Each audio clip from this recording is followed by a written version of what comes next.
Hi everyone, this is Dave from Geekanoids, and just yesterday Apple announced new hardware at their Worldwide Developers Conference for 2013. In this video I'm going to be talking all about the hardware. If you want to check out about their software announcements, please do click the link underneath this video. You can hear all about iOS 7 and the new version of Mac OS X, including my thoughts on the newly announced software. So let's get on and talk about the hardware, because this really excited me. Apple announced just yesterday a new MacBook Air. Now, the new MacBook Air has an all-day battery life. That is absolutely fantastic. Up to 9 hours of battery life on the 11-inch MacBook Air, and on the new 13-inch MacBook Air, up to 12 hours of use from a single charge. Now, a lot of that is primarily down to the new Haswell processors, which are use a lot less power. They're also giving us a lot more processing power as well. But the tweaks that Apple have made in new Mac OS X actually will enhance the battery life even further. So we might see this 12 hours even extend to maybe 13 or 14 hours when Mac OS X comes out later in the year. Moving back to the new MacBook Airs, we've got a 40% increase in graphics performance. We have got 802.11a and c Wi-Fi, so new Wi-Fi, which is 3 times faster than the current models. And also, to support the new Wi-Fi, of course, you need some sort of way of connecting to the internet via this new 802.11ac. What they've done is they've launched 2 new products alongside the MacBook Airs in the form of new airport base stations. I'll tell you a little bit more about those in a short while. Back to the MacBook Airs, they're actually available to buy now. So they're shipping now, and you can get an 11-inch version with 128GB of solid state storage for $999 in the US or £849 in the UK. If you want to up that storage to 256GB, then the models start at $1,199 or £1,029 in the UK. For 13-inch models, they start at 128GB storage again for $1,099 or £949. And the 256GB 13-inch model comes in at $1,299 or in the UK £1,129.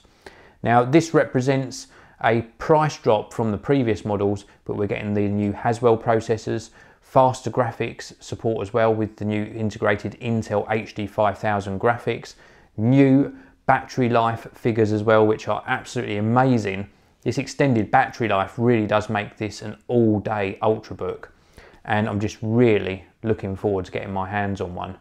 It's official here, the announcement in this video, that I have got a 13-inch custom build Core i7 MacBook Air coming in to feature on the Geekanoids channel, so stay tuned for that. Now, we were also really hoping that Apple would launch a new Mac Pro. Well, they launched the details of a new Mac Pro. We will have to wait until the end of the year to actually get it in our hands, and I really do mean in our hands because it is absolutely tiny. It's got a new cylindrical design that you can see on your screen now and looks so sexy. They've done an absolutely fantastic job on the actual design aspect of this new machine. It has something called a unified thermal core, also a next-gen Xeon processor or processors, and memory bandwidth of 60GB per second. That is absolutely amazing. When it comes to storage, we haven't got physical hard drives anymore. It's all PCI Express-based flash storage. Now, this has got the benefit of being super fast.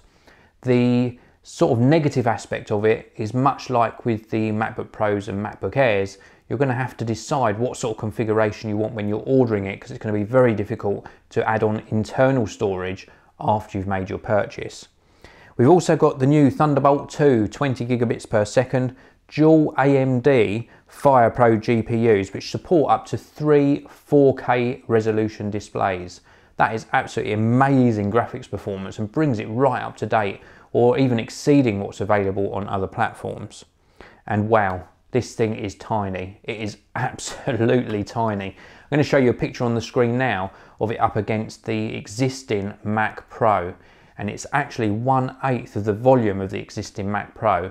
It's also got some highlight features, and this is really funny because they made a big thing of this, and it made me laugh when they announced that it has a built-in handle. Okay, it makes it easy to carry around. But don't sing about that too much, Apple, because a built-in handle, well, it's a bit of a joke to really sort of highlight something like that. And there's me highlighting it in my video as well. It's also got I/O ports on the back, of course, for connecting things like USB 3, Thunderbolt displays, etc. And a really nice touch is these are actually lit, so little LED lights around the ports, so that it makes it easier to find. I like that a lot. Very nice design touch. And everything looked to be just superbly built. Now, it's not available yet. It's still being developed, but they are saying we'll be able to get our hands on the new Mac Pro later this year. Now, earlier on in this video, I mentioned that we've got new 802.11ac Wi-Fi, so 3 times faster Wi-Fi connectivity than we've currently got. And to support that, of course, you need a new way of connecting to the internet or connecting between devices. And they actually announced 2 new AirPort devices, an AirPort Extreme, which has got gigabit Ethernet sockets plus the new 802.11ac connectivity. It seems to be the same size as an Apple TV. So if you imagine the size of an Apple TV or the existing Apple Extreme, but it seems to be a lot taller. So they seem to have made a tall, almost cylindrical device for the new AirPort Extreme. That's available and shipping today. And there's also a new time capsule based on the same design, but of course it's got built-in storage. I think either 2 terabyte or 3 terabyte models. And again, the new time capsule also shipping today as well. So these 2 new devices, of those 2, I can confirm that I have got a new AirPort Extreme coming into the Geekanoids studio to test and bring you a video on in the very near future. Hopefully it'll be here within the next couple of days. For me, I'm very, very excited for the new MacBook Airs. I've had pretty much every MacBook Air since they released them, and I'm going to be replacing my current 13-inch MacBook Air with the new one, so I can bring you videos on the performance. Really excited about the extended battery life. With regards to the Mac Pro, of course, I would love to get one into the Geekanoids studio, so do stay tuned for that. I'm really looking forward to seeing how they price this. I hope they don't price it too high, and I hope they also make expansion accessible to everyone as well, and that it's not locked down too much.